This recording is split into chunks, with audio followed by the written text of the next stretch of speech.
Salut și bine v-am regăsit la un nou clip cu Bugiu. De data asta este mai complet, cum bine puteți vedea. Avem aici prinderea făcută de mine la puntea de față.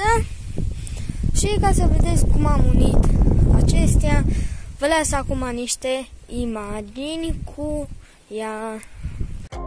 Uitați aici pozele, avem din lateral, aici cu prinderea de la cutia de viteze, aici vedem puntea din față care este pusă și din lateral o putem vedea, din față iar, cum bine puteți vedea este făcută și aici avem cu peroți. Bun, acum că ați văzut pozele, hai să vă prezint motorul. Avem aici cum este el prins. Este scos din viteză, așa că îl putem învârti. Și cam asta este motorul, un motor de scooter GY6 chinezesc cu cutia de la Dacia 1100. Un volan de Fiat care au avut airbag. Ce mai avem?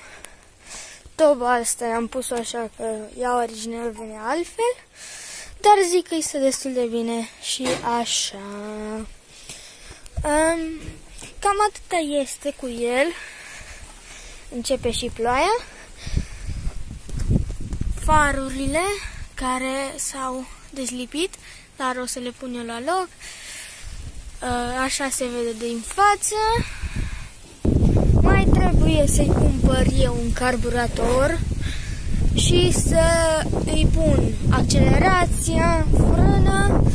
Frâna este aici, acel ureche. Vine tras așa și ține frâna.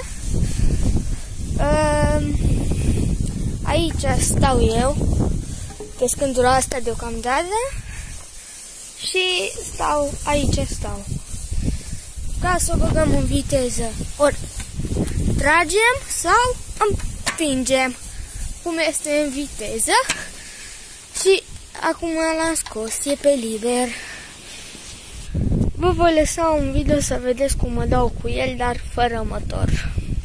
Vă mulțumesc că v-ați uitat la acest videoclip. Vă aș ruga să vă abonați, să apăsați pe butonul de subscribe, să apăsați butonul de like și noi ne vom revedea data viitoare. Pa!